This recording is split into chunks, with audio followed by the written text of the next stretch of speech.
Salut à vous, bien-aimés dans le Seigneur. Nous vous bénissons de la part de Dieu notre Père, par Jésus-Christ, le seul Seigneur, le Roi des rois, le Seigneur des seigneurs, le seul Sauveur, le souverain, celui qui est, qui était et qui revient bientôt. Que la grâce vous soit encore donnée de la part de Dieu notre Père et de la part de notre Seigneur Jésus-Christ. Merci pour vos prières et pour vos encouragements et pour vos soutiens. Nous vous remercions vraiment pour tous les messages de réconfort que vous nous donnez dans l'œuvre du Seigneur. Ce n'est pas toujours facile. Nous voulons continuer à nous édifier et nous voulons toucher la question des richesses. Et principalement, l'intitulé de notre message, le thème du message, c'est les riches parmi les saints des chrétiens nobles. Et c'est important que nous touchions la question parce qu'il y a aussi des personnes qui profitent de ce qu'on enseigne pour dire que nous sommes contre les richesses, nous sommes contre la prospérité, que nous ne voulons pas que des chrétiens évoluent ou bien que les chrétiens soient prospères selon le plan matériel. Nous n'avons jamais enseigné de telles choses et nous n'enseignons jamais de telles choses. Et nous pensons que les gens qui essaient de jouer avec ça, c'est bien parce qu'ils ont un problème avec la parole du Seigneur. Nous l'avons toujours dit, il n'y a rien de nouveau sous le soleil. Ce qui a été sera. Ce qui est sera. Donc, il n'y a rien de nouveau. Si avant la grâce, les gens ont été riches par la vertu de Dieu, eh bien, dans la grâce, les gens seront riches par la vertu de Dieu. Si avant la grâce, les gens étaient riches par la vertu du diable, on doit comprendre aussi que dans la grâce, les gens seront riches. Donc, la dispensation de la grâce que nous vivons, les gens seront riches aussi par la vertu du diable. Pourquoi? Parce que lorsqu'on parle des richesses matérielles, il n'y a pas que la question d'avoir les biens comme cela. Il y a aussi des pactes occultes que des gens font pour avoir des richesses. Rappelons-nous que Satan a proposé les richesses de ce siècle au Seigneur Jésus-Christ. Donc, on voit très bien que Satan a toujours poussé l'homme à rechercher les choses matérielles. Satan a poussé Adam et Ève à manger du fruit de l'arbre, donc à toucher des choses physiques, visibles. Donc on voit que Satan a tendance à pousser les hommes dans l'acquisition de ce genre de biens. Donc, et beaucoup de gens ne comprennent donc pas ça et se disent que nous sommes contre les richesses et les biens. Non, nous ne sommes pas contre les richesses. Nous pensons que Dieu, le créateur de toutes choses, et ceux qui sont en lui, ils ont tout avec lui. Tout avec lui. Mais il le donne à chacun comme il le consent et comme il le désire. Et la première richesse et la richesse qu'il nous a donnée, nous, dans la dimension de la grâce, ce n'est pas les richesses matérielles, c'est la richesse spirituelle. Bien que tout qui lui appartient, tout ce qui lui appartient nous appartient, ce qu'il nous a donné à coup sûr, c'est la richesse spirituelle. Donc nous avons même du mal à pouvoir bénéficier, mais certains veulent bénéficier avec hardiesse, avec vitesse, avec raccourci des choses matérielles et ils ne savent pas où c'est là où le diable vient présenter beaucoup de choses pour nous amener à la distraction. Donc, nous croyons que il y a des chrétiens et des personnes, disons des disciples du Seigneur, qui sont vraiment riches, je dis bien extrêmement riches même, selon le plan matériel. C'est Dieu qui donne, c'est Dieu qui pourvoit.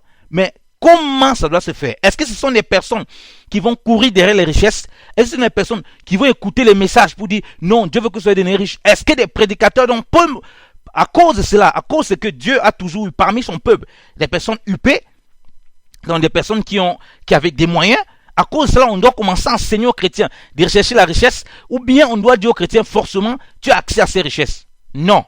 Nous ne pensons pas. Nous pensons que c'est contraire à l'enseignement du Seigneur Jésus-Christ et c'est contraire à la pensée de Dieu en général.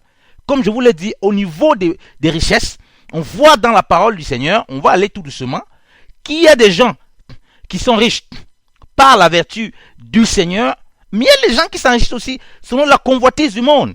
Donc on voit les deux. Vous pouvez bien avoir les biens de ce monde, mais c'est le fruit de la convoitise. Comme vous pouvez avoir les biens de ce monde, mais c'est la récompense de l'Éternel. Alléluia. Parce que Dieu dit qu'il livre les gens dans leur convoitise. Si vous convoitez les richesses, mais Dieu lui-même peut vous livrer dans la convoitise. Et Satan peut vous proposer plein de choses comme il l'a proposé au Seigneur Jésus dans le désert. Il dit, tous ces biens m'appartiennent. Mais il appartient de quelle façon? Mais pas la convoitise. que ces choses deviennent la priorité, que ces choses deviennent des choses auxquelles tu cours derrière.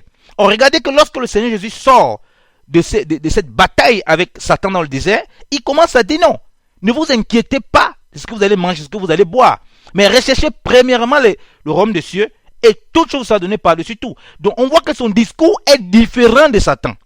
Donc si on cherche le royaume des cieux, on a l'acquisition des richesses spirituelles et il nous promet que les choses matérielles vont nous suivre.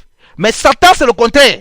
Il propose à Jésus les choses de ce monde, croyant que par les choses de ce monde, maintenant tu peux rentrer au ciel et c'est ça qui prouve que tu es avec Dieu. Et voilà comment le diable parvient donc à piéger beaucoup et il nous fait tomber dans ces pièges du monde, dans la convoitise de ces choses-là, et puis on reste frustré, soit on n'a même jamais rien. C'est pourquoi même parmi les chrétiens, ceux qui courent même des richesses, ils sont encore plus pauvres comme pas possible. Parce que certains utilisent leur incrédulité pour s'enrichir derrière le dos. Tous les faux prédicateurs, ou bien les prédicateurs qui sont soi-disant millionnaires, soi-disant machin, c'est sur le dos des chrétiens qu'ils ont eu ces millions. Jamais ils sont levés comme ça, ils ont eu des ambitions de pouvoir créer des choses pour aider ces chrétiens. Premièrement, non. Ils sont sortis de nulle part, n'avaient rien. Ils ont amassé des dîmes, amassé de l'argent, créé des petits commerces un peu partout, dans des boutiques chrétiennes un peu partout, par-ci, par-là. Quand ça a ramené l'argent, ils ont commencé à s'acheter des jets privés et toutes ces choses. Et il dit aux chrétiens, non, recherchez la richesse. Dieu veut que vous soyez prospères. Dieu veut que vous soyez riches. Nous disons que ça c'est un évangile démoniaque, que ça vient du diable et nous sommes fermes là-dessus. Je ne veux pas être aimé. Nous ne voulons pas aimer de qui que ce soit lorsque nous disons ça. Ça, je suis ferme. C'est Satan qui a proposé ces choses à Jésus-Christ. Et il viendra proposer ces choses à ceux qui veulent marcher suivant les pas du Seigneur.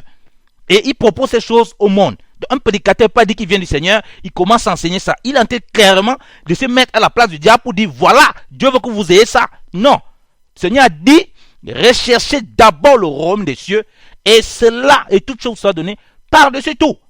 Donc, ça veut dire que on peut avoir des chrétiens vraiment riches sur le plan matériel, parce que le par-dessus tout qui a suivi, c'était une faveur manifeste du Seigneur dans leur vie. Donc, nous ne sommes pas contre la richesse. Nous ne sommes pas contre les biens, parce que déjà, le diable a créé quoi? Tout ce qui appartient, tout ce que la terre et tout ce qu'elle contient appartient au Seigneur, nous dit la parole.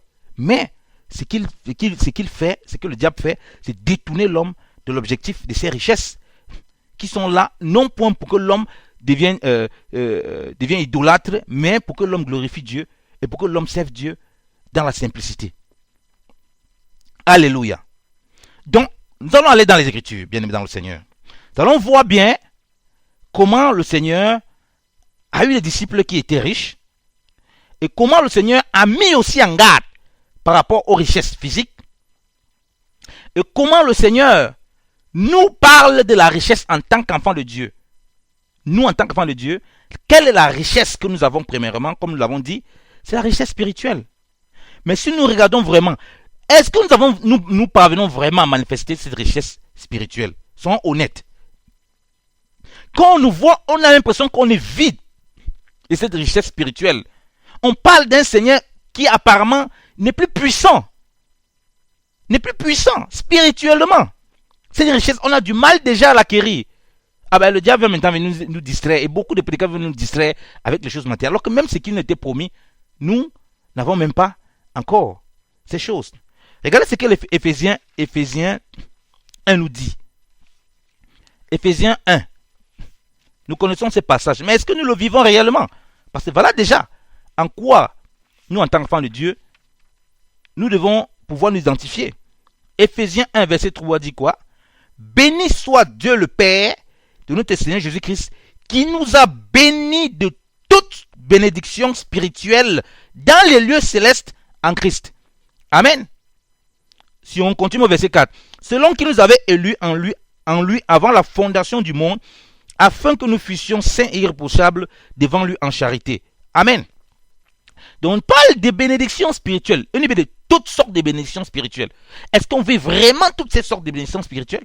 Il faut être honnête, on a l'impression que vraiment on a les allures humaines, ces bénédictions spirituelles. C'est ce que Dieu nous dit qu'il nous a donné. Ça, c'est une richesse incroyable. On ne parvient même pas à vivre les prémices. Comment on va se détourner de ça pour commencer à courir derrière certaines choses? Je ne sais pas pourquoi le Seigneur veut que je mette déjà l'accent sur ça, mais il faut déjà peut-être qu'on commence par là. Donc, c'est à coup sûr, spirituellement, Dieu a déjà disposé de grandes bénédictions pour nous que nous devons manifester. Alléluia, en tant qu'enfant de Dieu. Et ça n'a rien à voir avec les richesses de ce monde. Les richesses de ce monde doivent simplement suivre. Comme le Seigneur l'a dit, recherchez au royaume des cieux et sa justice, et toute chose vous sera donnée par-dessus tout. Toutefois, comme nous l'avons dit, on voit dans la parole des disciples qui avaient des moyens financiers.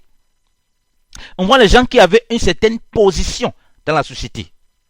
On peut voir avec Abraham qui était riche, qui était devant la grâce. Mais le Seigneur ne demande pas de rechercher la richesse d'Abraham. On constate, la parole nous dit qu'il était riche. La parole ne nous dit pas qu'on doit être forcément riche comme lui, physiquement. On voit Salomon, on voit que Salomon était riche. Et on voit que Salomon, il n'a même pas cherché la richesse, c'est Dieu qui lui a donné. Pareil, la parole de Dieu ne nous parle pas qu'Abraham s'est mis à vouloir s'enrichir, non. On voit toujours qu'on nous déclare qu'ils avaient les richesses, d'un coup. Comment ils l'ont fait pour l'acquérir? On voit que le Seigneur est toujours là pour se manifester et pour se glorifier. Et on voit que c'est des gens qui mettaient cette richesse à disposition pour l'œuvre du Seigneur. Quand je dis pour l'œuvre du Seigneur, ce n'est pas pour les prédicateurs, pour venir donner l'argent à certaines personnes qui mangent. Pour l'œuvre du Seigneur, c'était tant pour ceux qui étaient à son service que pour son peuple. Donc, il ne faisait pas exception des personnes. Donc, le prédicateur ou bien le serviteur de Dieu était au même rang que la pauvre, l'orphelin. Déjà que les pauvres, les orphelins étaient dans la même priorité. Donc, il ne venait pas dépasser cela. Donc, ça, c'est quelque chose qu'il faut qu'on comprenne très bien. Lorsque le Seigneur Jésus a toujours touché les richesses, il a toujours demandé à ceux qui étaient riches de donner à ceux qui étaient pauvres. On voit avec l'homme riche qui est venu, c'était pas une parabole, l'homme riche est venu, comment il faut faire pour avoir la vie éternelle. Dans Luc 18, le Seigneur lui a donné le cheminement à suivre. Voilà, si tu veux avoir la vie éternelle, va. On a vu qu'il est rentré triste. On a vu que le Seigneur, toujours à ceux qui avaient les richesses, il est poussé toujours à partager. Donc ça c'est un élément même clé pour reconnaître si quelqu'un est vraiment riche physiquement dans les choses matérielles, c'est le Seigneur, ou bien c'est le monde qui l'a enrichi, ou bien c'est la cupidité. Parce que vous savez que dans le monde, quand un homme a toujours l'argent, il n'est jamais satisfait. Il veut toujours avoir plus. Parce que la cupidité entraîne seulement la cupidité. Mais dans le Seigneur, on voit toujours qu'il demande les gens à se dépouiller, ou qu'il dit à ses disciples, ou bien qu'on voit des personnes qui se dépouillent eux-mêmes pour l'œuvre du Seigneur, pour contribuer à ceux qui sont dans le besoin, si ces personnes étaient riches. On peut prendre un exemple clair, bien aimé dans le Seigneur, avec Zachée.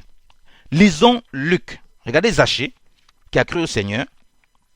Regardez la réaction du Seigneur. Lisons Luc 19. Il est dit ceci, à partir du verset 1. Et Jésus étant entré dans Jéricho, allait par la ville, et voici un homme appelé Zachée, qui était principal péager, et qui était riche. Tâchait de voir lequel était Jésus. Mais il ne pouvait à cause de la foule, car il était petit. C'est pourquoi il a couru devant et monta sur un sycomore pour le voir, car il devait passer par là. Et quand Jésus fut venu à cet endroit-là, regardant en haut, il le vit et lui dit, Zachée, descends promptement, car il faut que je demeure aujourd'hui dans ta maison. Il descendit promptement et le reçut avec joie. Et tous, voyant cela, murmuraient, disant qu'il entrait chez un homme de mauvaise vie pour y loger. Regardez, donc on reconnaissait Zachée comme un homme de mauvaise vie. Vous savez, les péagers à l'époque étaient des gens qui avaient une position qui pouvait les rendre très riches. Donc, ils contrôlaient ils avaient l'argent, les impôts, l'argent, les péages, tout ça. Ils avaient l'argent qui pouvait rentrer facilement. Ils pouvaient faire beaucoup de magouilles pour s'enrichir. Donc, on les considérait comme un homme de mauvaise vie. Voilà le regard des gens. Ok? Mais regardez. Et Zachée se présentant là et dit au Seigneur, voici Seigneur, je donne la moitié de mes biens aux pauvres. Et si j'ai fait tort à quelqu'un en quelque chose, je rends le quadruple. Et Jésus lui dit, aujourd'hui, le salut est entré dans cette maison, parce que celui-ci est aussi fils d'Abraham. Car le Fils de l'homme est venu chercher et sauver ceux qui étaient perdus. Amen. Alléluia. voilà quelqu'un qui est riche, qui croit au Seigneur. Le Seigneur dit que le salut est rentré. Donc quand le Seigneur Jésus rentre, Jésus qu'est-ce qui est lui-même le salut rentre dans la maison de Zachée, qui est riche. Mais regardez la conséquence d'un homme riche qui a les biens. Il commence par donner la moitié de ce qu'il a aux pauvres. Il n'a pas donné la moitié de ce qu'il avait soi-disant un pasteur, un apôtre, un prophète. Non. Pour soi-disant l'œuvre du ministère. Non. Sème dans le ministère et puis tu vas prospérer. Non. Et Christ précise bien que le salut est rentré. Il est fils d'Abraham. Regardez comment le fils d'Abraham est. Il donne la moitié. Donc quand les gens disent qu'ils sont la bénédiction d'Abraham, ils vont voir l'héritage d'Abraham. Peut-être si le Seigneur le permet, on abordera cela. Ils vont voir la richesse d'Abraham. Mais ils sont plutôt dans la richesse des richesses et des richesses. Et non en train de donner comme Zachée, on se pose des questions. Donc on voit bien qu'il était riche. Donc il n'y a pas d'ambiguïté. Et en plus, c'est qu'il avait fait du tort. Donc dans son travail, il pouvait se retrouver en train de faire du tort à des personnes. Peut-être même l'a estorqué. Il est prêt à rembourser le quadruple. Donc il ne va pas simplement donner, voilà, tiens, je te devais 10 000, je t'avais pris ton argent, je n'avais pas l'intention de te rendre. Regardez l'état de son cœur. Regardez l'état, bien évidemment, dans le Seigneur, de libéralité, d'amour, de générosité qui est manifestée à quelqu'un qui a reçu le salut, qui est rentré dans sa maison, à savoir Jésus-Christ. Regardez bien évidemment le Seigneur. Oh, alléluia. Mais voilà un homme riche dans le Seigneur. Et le Seigneur n'a pas dit non. Maintenant, quand tu as fait comme ça, tu vas multiplier tes richesses. Non, il ne s'agissait pas de cela. Il avait reçu la véritable vie. Il était prêt à se dépouiller de tout ce qu'il avait là physiquement. Non seulement pour être en accord avec les gens qu'il avait peut-être pris de l'argent, emprunté ou bien arnaqué ou bien quoi que ce soit, mais aussi à ceux qui n'en avaient pas. Il donnait la moitié. Donc ça veut dire que l'autre moitié qui lui restait, il devait encore prendre ça pour rendre au quadruple. Or, le Seigneur a dit que le salut est rentré. Le Seigneur n'est pas un menteur. Si ce que Zachée disait était le fruit du mensonge, ben le Seigneur ne l'avait jamais dit que le salut est rentré dans sa maison. Donc on voit bien que ça vient du cœur. La parole de Dieu, le Seigneur nous dit que c'est l'abondance du cœur que la bouche parle. Donc cet homme parle, il a été vraiment touché par l'entrée du salut dans sa maison. À savoir Jésus-Christ de Nazareth. Et voilà la réaction. Quelle est donc la réaction de ceux qui se disent riches dans le Seigneur aujourd'hui?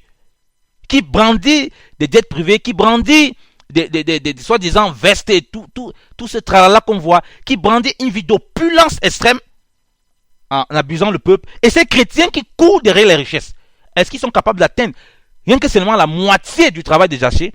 Non, la moitié c'est même trop. Disons même un tiers de ce que Zachée a fait, de ce que Zachée est prêt à faire, ce qu'il confesse de sa bouche, approuvé, attesté par le Seigneur. Là on se pose des questions. On se demande vraiment quelles richesses ils ont eu. Donc on voit bien qu'il y avait des nobles parmi les saints, des riches parmi les saints. On prend un premier exemple avec Zachée. Donc ce n'est pas un problème, la richesse. Mais c'est comment on l'a et comment on l'utilise qui est un problème. Et qui nous a donné cette richesse? Parce que comment on l'a, ça va nous montrer qui nous a donné ces richesses. Est-ce que notre cœur, si nous disons riches matériellement, si on parle des richesses matériellement, notre cœur est comme celui de Zachée? Les gens, ils disent qu'ils font des biens. Comme on voit beaucoup de prédicateurs qui sont dans cette opulence, dans cet évangile de prospérité. Non, Dieu veut que vous soyez riches. Et ils donnent les exemples sur leur vie. Ils vont faire des petits dons, créer des petits trucs. Ils donnent peut-être les 1% de ce qu'ils gagnent. Les 1%, bien évidemment, le Seigneur. Les 1%. Ils s'enrichissent. Des millions, ils donnent les 1%. Et avec les 1%, là, ils essaient de jeter la poudre aux yeux du peuple. Et les gens croient que non. C'est pourquoi ils ne peuvent pas prêcher ça. C'est pourquoi les prédicateurs qui aiment chercher la richesse, ils ne peuvent pas prêcher ce genre de choses. Ils ne peuvent pas lire Zachée et voir que cet homme, la moitié a été donnée. Et sur l'autre moitié, c'est avec ça qu'il va commencer maintenant à rendre ce qu'il a pris à quelqu'un, quelque chose, 4 fois ce qu'il avait pris. Oh, bien évidemment le Seigneur. Quelle grâce, quelle grâce. Et ça correspond exactement à l'enseignement que le Seigneur avait passé le temps à donner. Le Seigneur passé le temps à dire, vendez vos biens, amassez vos biens, amassez dans les cieux. Là où il atteigne la rouille. Donc on voit qu'on amassait comment? Mais c'est en pouvant mettre à disposition ces biens qu'on a reçus de la part du Seigneur, si on l'a reçu de la part du Seigneur. On voit bien avec Abraham et Isaac qui est la promesse, qui est la richesse, toute la richesse d'Abraham, il est prêt à donner sur l'autel. Donc il n'est pas avare. Il ne s'accroche pas au bien. Il est prêt les libérer. Donc, bien aimé dans le Seigneur, voilà un exemple concret des richesses en Jésus-Christ de Nazareth. Prenons notre exemple avec un autre disciple qui est un disciple du Seigneur, qui était certes un disciple caché. Il s'agit de Joseph d'Arimathée qui avait acheté la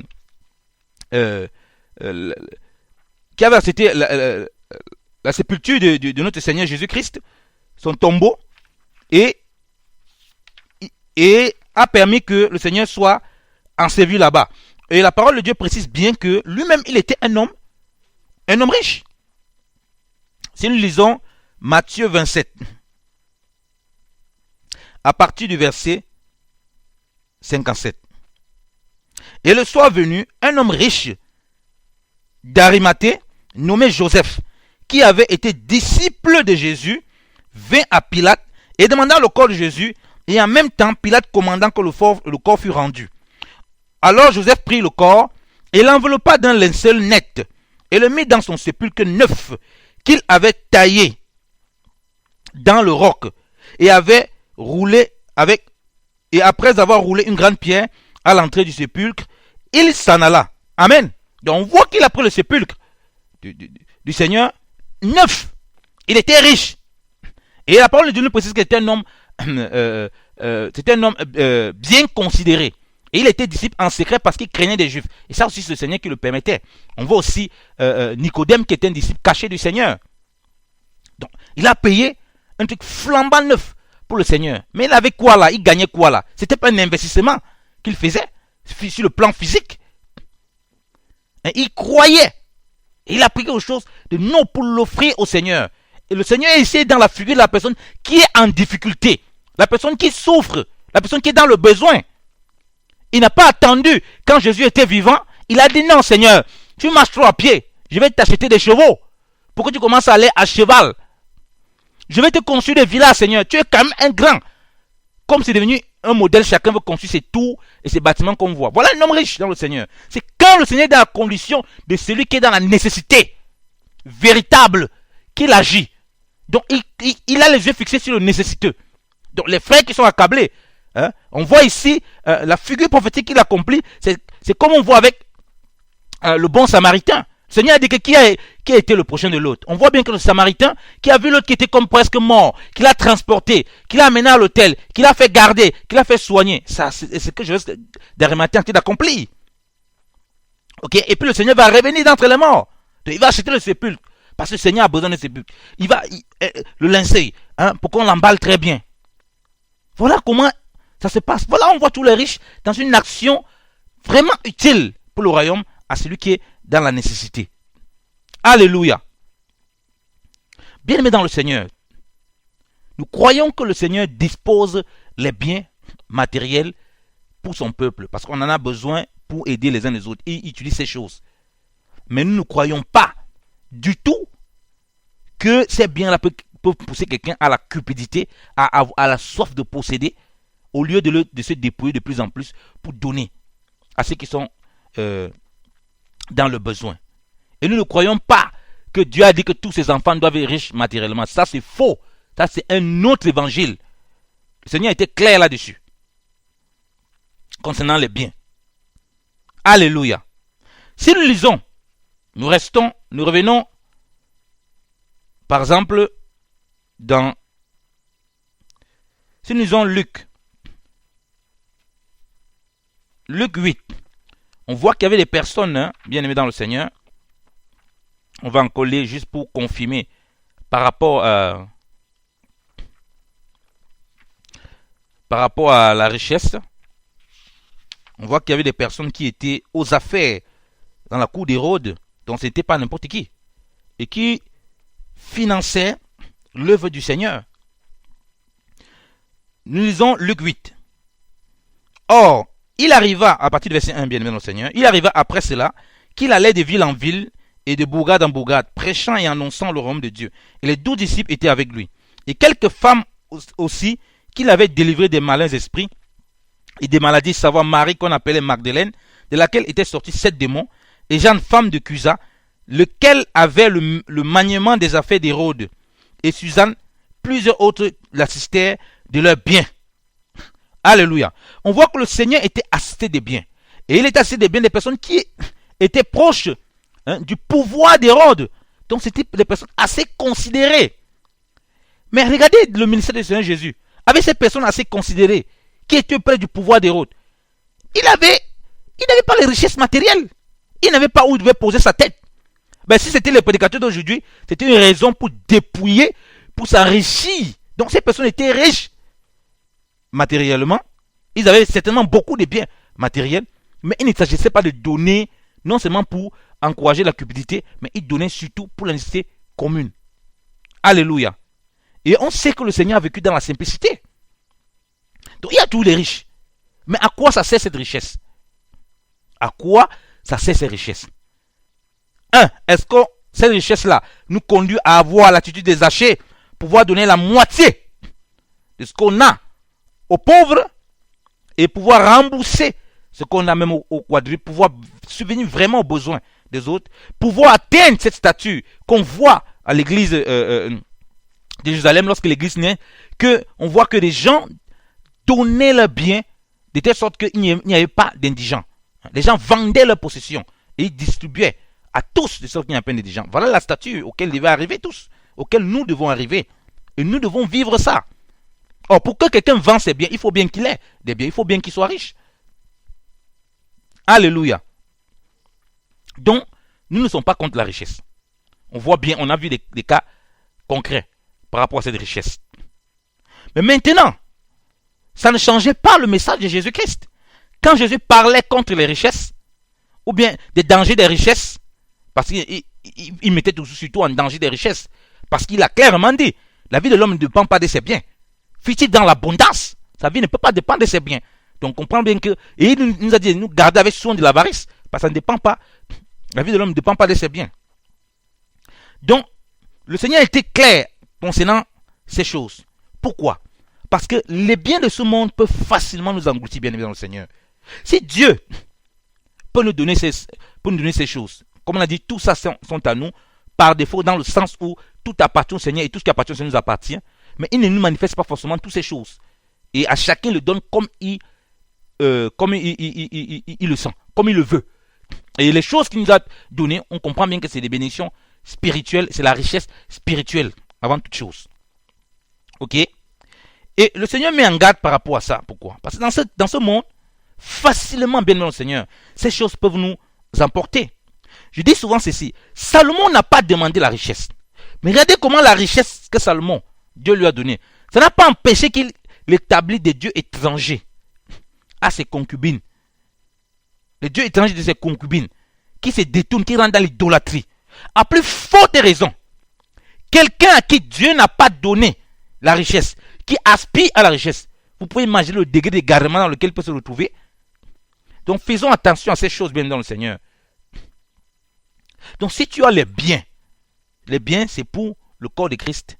Les nécessités d'abord, les pauvres, tout ça. Bien évidemment, il ne faut négliger personne.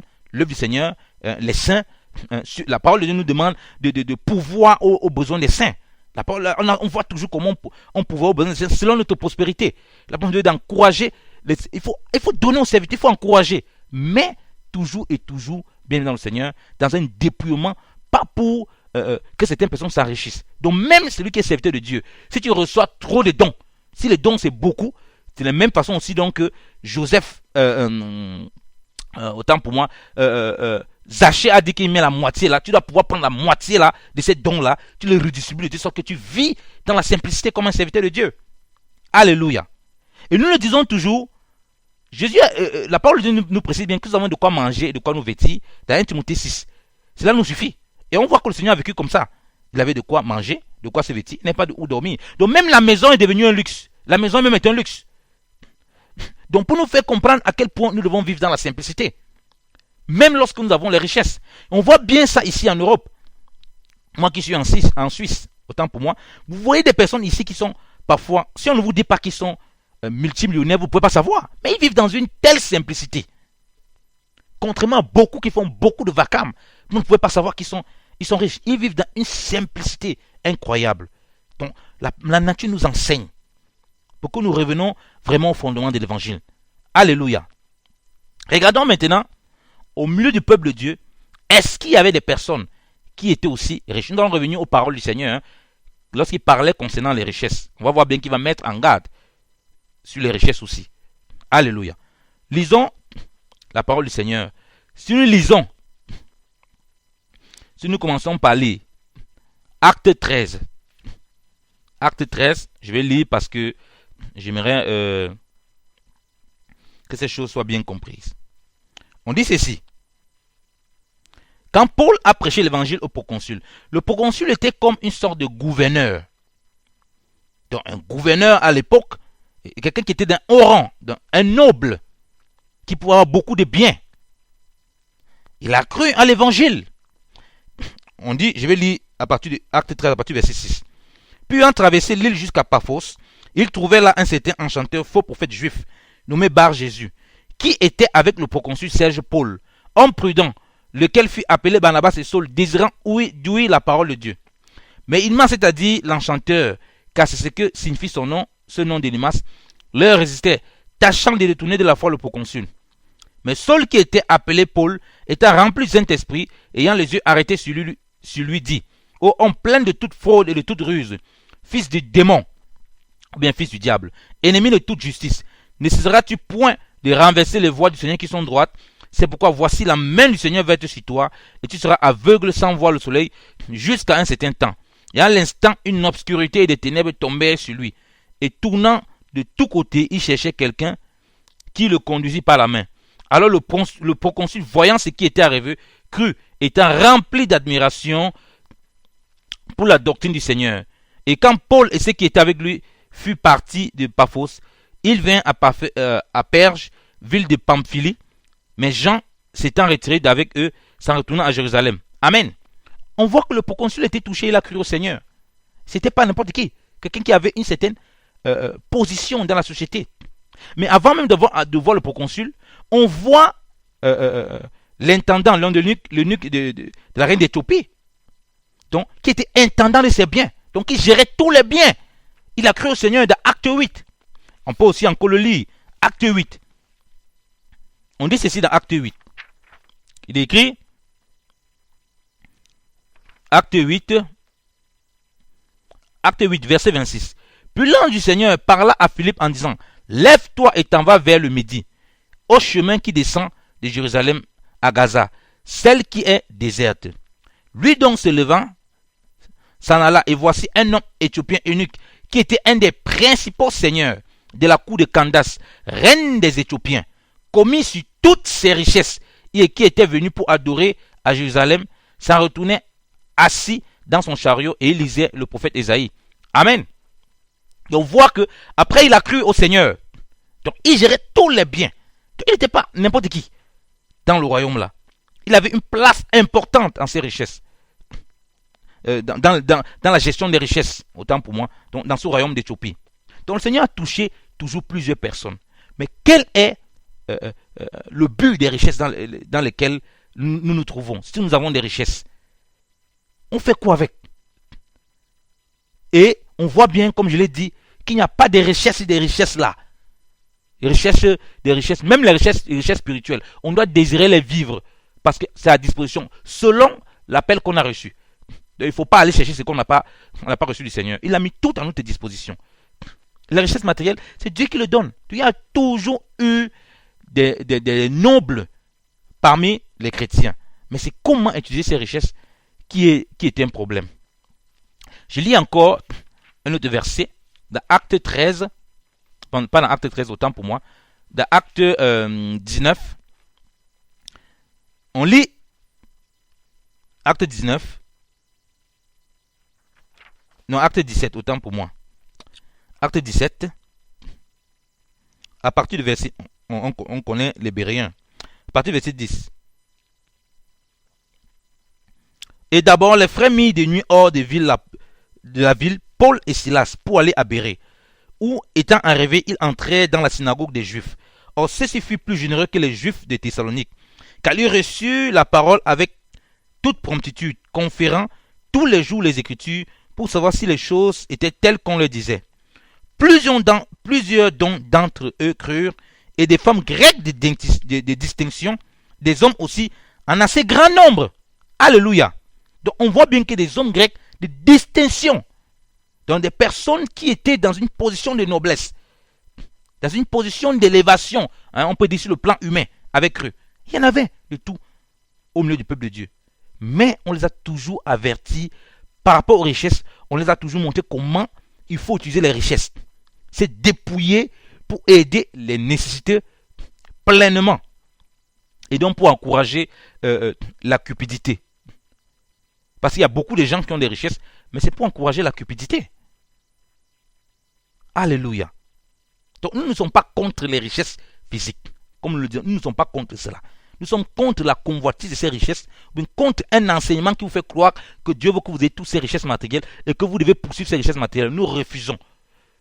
La parole de Dieu dit que si quelqu'un vole, que celui qui vole ne vole plus, mais qu'il apprenne à travers ses mains, afin de pouvoir aux besoins de ceux qui sont dans la nécessité.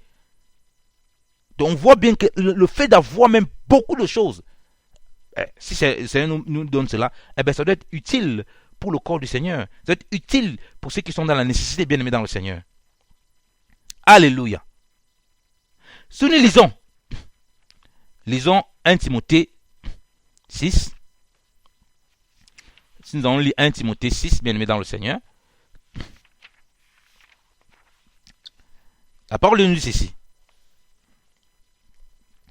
1 Timothée 6, à partir du verset 17.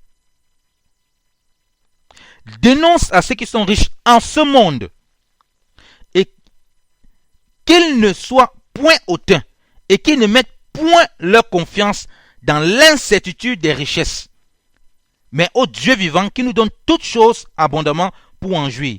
Qu'ils fassent du bien, qu'ils soient riches en bonnes œuvres et qu'ils soient prompts à donner, libéraux, se faisant un trésor pour l'avenir, appuyé sur un fondement solide afin qu'ils obtiennent la vie éternelle.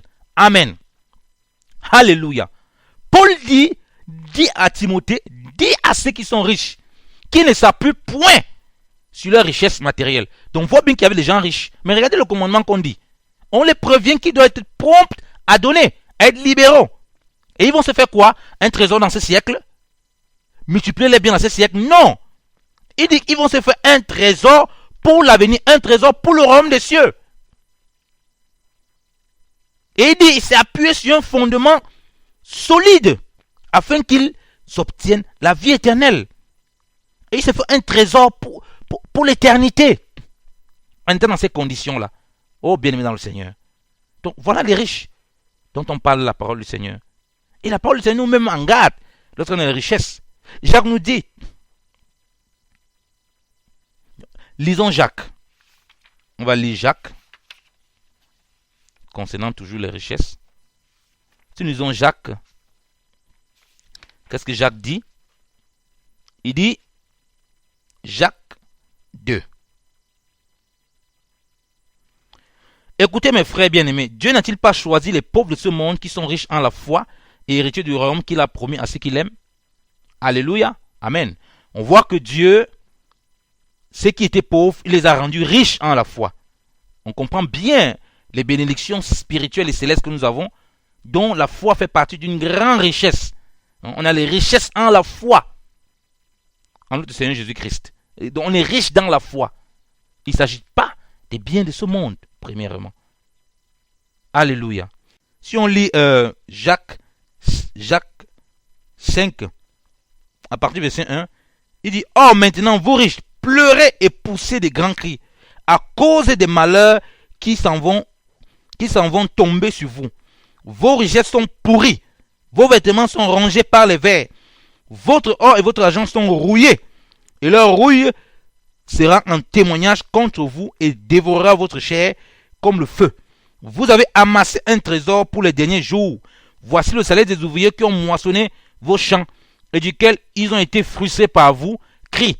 Et les cris de ceux qui ont moissonné sont parvenus aux oreilles du Seigneur des armées. Vous avez vécu dans les délices sur la terre. Vous vous êtes livrés aux voluptés et vous avez rassasié vos cœurs comme en un jour de sacrifice. Vous avez condamné et mis à mort le juste qui ne vous résiste point. Alléluia. Amen.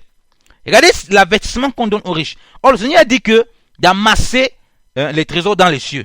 Ça veut dire qu'ils ont amassé les trésors sur la terre. Or, pour amasser sur la terre, qu'est-ce qu'ils ont fait? Ils ont maltraité les ouvriers.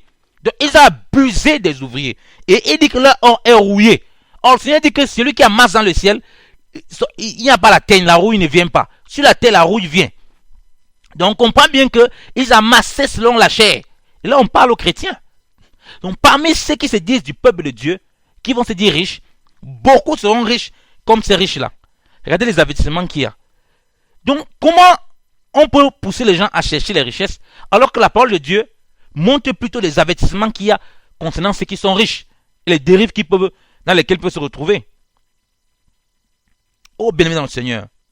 Donc, faisons attention à tout ce qu'on entend pour ne pas être séduit et être emporté avec toutes sortes de dérives et de séductions. C'est un avertissement qu'on doit prendre très au sérieux. Donc, pour ne pas être dans cette condition de ces riches qui font pleurer, qui font souffrir leurs ouvriers, non seulement, et qui se contentent de vivre dans les délices de ce siècle, sans amasser dans le ciel, il faut être comme le riche Zachée. Il faut être comme le Seigneur demande.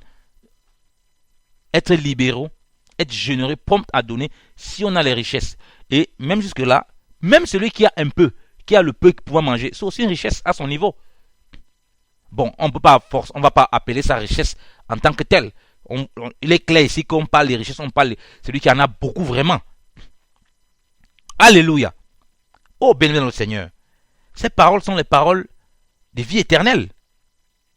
C'est les paroles qu'on ne peut pas mépriser. Vous voyez que la richesse dont Jacques parle dans Jacques 5 ici, et les riches dont Jacques parle ici, sont différents de ceux dont Paul parle dans 1 Timothée 6. Là-bas, il dit non, dénonce à ceux qui sont riches, qui ne doivent pas vivre dans telles conditions. Mais ici, on dit non, vous riches là, vous avez passé le temps à faire ceci. Attention à vous. Voilà ce qui vous attend. Quand on lit ça, on doit faire attention si on a les richesses. Même quand c'est les richesses, comme j'ai dit, qui peuvent même venir du Seigneur. On voit Salomon. Comment il a établi des dieux étrangers avec des idoles, avec toutes les concubines qu'il avait. Que le Seigneur nous garde, vraiment garde nos cœurs en Jésus-Christ. Et on voit que ces mêmes avertissements que Jacques donne sont aussi donnés par le Seigneur. Si nous lisons Luc 6, il dit ceci. Luc 6, à partir du verset 20. Alors, tournant les yeux vers ses disciples, il leur disait, vous êtes bien heureux, vous pauvres, car le royaume de Dieu vous appartient. Amen. On voit que le Seigneur s'est tourné vers ses disciples. Rappelons-nous que les disciples, ils avaient vendu tout. Pierre a dit, Seigneur, nous avons tout abandonné pour te suivre. Même qu'ils étaient pauvres, le peu qu'ils avaient, ils ont quand même partagé. Ils ont quand même, pas partagé, ils ont quand même laissé tout pour suivre le Seigneur. Ok? Et le Seigneur dit que vous êtes bien pauvres. Le Seigneur n'a jamais dit que le pauvre, il ne va pas hériter. Hein? On comprend bien que c'est quelqu'un, le pauvre ici, c'est quelqu'un qui vit dans cette simplicité que le Seigneur demande. Nous n'allons pas rentrer dans toutes les figures du pauvre. Ok? Voilà ce qu'il dit à ses disciples. Pendant qu'il est en train de prêcher. Et la foule aussi là. Parce qu'il y a plein de gens qui veulent le toucher. On continue verset 21. Vous êtes bien heureux, vous qui maintenant avez faim. Car vous serez rassasiés. Vous êtes bien heureux, vous qui pleurez maintenant. Car vous serez dans la joie. Regardez le message du Seigneur. Il n'encourage pas à chercher les richesses. Hein. Il vous dit que vous êtes bien heureux, vous qui avez faim. Car vous serez rassasiés. Dieu va vous donner ce qui est nécessaire, tant pour ce siècle présent, parce qu'il a dit sinon de quoi manger, de quoi nous vêtir, cela nous suffit. Et aussi, il va vous donner un rassasiement éternel en Jésus-Christ. Alléluia. Et il dit, verset 22, vous serez bien heureux quand les hommes vous haïront et vous retrancheront de leur société et vous diront des outrages et rejetteront votre nom comme mauvais. Autant pour moi, à cause du Fils de l'homme. Réjouissez-vous en ce jour-là et tressaillez de joie, car voici, votre récompense est grande au ciel. Et leur Père en faisait de même aux prophètes. Verset 24, disons-le, ce qui est très important, il dit ceci. Mais malheur à vous riches, car vous remportez votre consolation. C'est-à-dire, vous avez déjà votre récompense. L'or rouillé, l'argent rouillé que vous amassez, que vous accumulez ici, et vous faites comme vous voyez les artistes dans le monde, les stars dans le monde, ils prennent un peu des petites miettes de ce qu'ils ont et ils donnent, ça paraît beaucoup. Parce que si quelqu'un a beaucoup d'argent, il prend un peu là. Bon, tu as l'impression qu'il donne beaucoup. C'est un peu comme les pharisiens, les juifs qui donnaient dans le tronc. Et puis le Seigneur a dit que ils ont donné que du superflu. Ils donnent un peu du superflu là pour faire croire qu'ils ont donné. Donc il y a beaucoup qui font ça. C'est dit que vous avez déjà votre consolation. Vous avez déjà votre récompense. Il dit malheur. Donc, bien aimé dans le Seigneur, on voit que c'est le même Seigneur qui enrichit des personnes. On voit qu'il y avait des riches parmi les saints, qu'il y a des riches toujours parmi les nobles. Mais regardez l'avertissement du Seigneur. Malheur à vous riches, car vous remportez votre consolation. Malheur à vous qui êtes remplis. Il dit, car vous aurez faim. Malheur à vous qui riez maintenant, car vous lamenterez et pleurez. Malheur à vous, quand tous les hommes diront du bien de vous, car leur Père en fait de même avec les faux prophètes. Amen. Donc vous voyez bien le Seigneur là-dessus. Donc, nous ne sommes pas contre les richesses. Dieu, tout lui appartient. Il le donne à ses enfants comme ça lui plaît, comme ça l'arrange, comme il veut, dans ce siècle présent. Mais en même temps, il nous dit malheur à vous riches. Ça veut dire que si on est dans la position de celui qui est riche, il y a un danger qu'on s'égare. Il faut qu'on soit sûr que cette richesse-là ne devienne pas une pierre d'achoppement pour nous, mais qu'elle serve à l'édification du peuple de Dieu, qu'elle serve à lui, Seigneur, de façon convenable. Alléluia. Donc, des riches parmi les pauvres, parmi le peuple, des saints parmi le peuple, il y en aura toujours. Nous croyons. Car rien ne va changer jusqu'à ce que le Seigneur nous amène, jusqu'à ce que le Seigneur nous prenne et nous ramène dans son royaume éternel. S'il y a eu des riches avant la grâce, il y en aura dans la grâce. S'il y a eu des pauvres avant la grâce, il y en aura dans la grâce. Mais maintenant, de quelle richesse nous sommes riches? Et si c'est du Seigneur, est-ce que nous gardons nos cœurs vraiment à pouvoir le mettre à disposition pour les nécessiteux, pour que nous puissions vivre vraiment l'évangile dans sa simplicité? Est-ce que la cupidité ne nous pousse pas à bâtir des idoles pour tous les biens que nous avons eus, et que l'orgueil ne gagne pas nos cœurs et qu'on commence à se comporter comme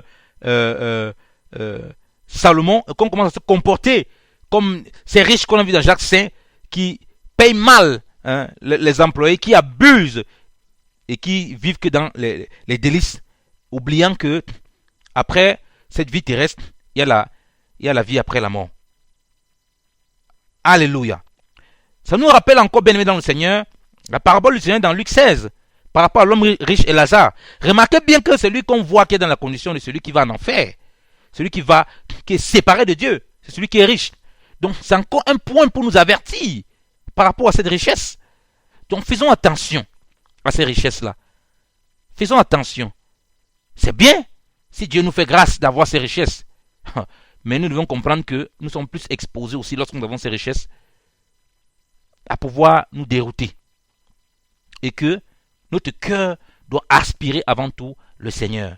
Et les richesses spirituelles, nous devons désirer les vivre au quotidien, tous les jours.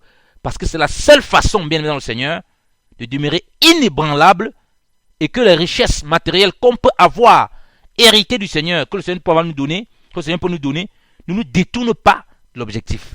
Donc nous encourageons la cupidité sous aucun prétexte. Tant la cupidité a plusieurs est vaste. Tant ceux qui veulent tout le temps la soif de posséder, ou bien ceux qui veulent donner et qui donnent aux gens dans le but de posséder. Parce que c'est tous les cupides. Quelqu'un qui donne dans le but de posséder, il va seulement donner à un intérêt. Donc du coup, il ne va jamais être vraiment généreux. Parce que, comme vous l'avez dit, dans Zachée, on voit Zachée donner aux pauvres. Le pauvre va rien lui donner.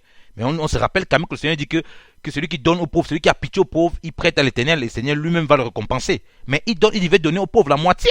Il n'y a aucune récompense là-dessus. Donc il ne s'attend pas à ce que ce n'est pas parce qu'il a entendu une parole qui dit que non, je vais te donner plusieurs, je vais te donner en retour. Non. Il donne parce que son cœur est touché, il va contribuer aussi à la vie des pauvres. Et aussi, il donne aussi si jamais il a abusé quelqu'un, il donne au quadruple. Donc on voit bien que on est dans une position où on donne vraiment pour le Seigneur et on s'amasse un trésor qui ne périt point dans les cieux. Et le Seigneur s'occupe de tout ce qui nous regarde dans cette tente charnelle. Donc, bien aimés dans le Seigneur, que le Seigneur nous bénisse abondamment et qu'il nous garde et qu'il garde nos cœurs de la cupidité en quelque manière que ce soit.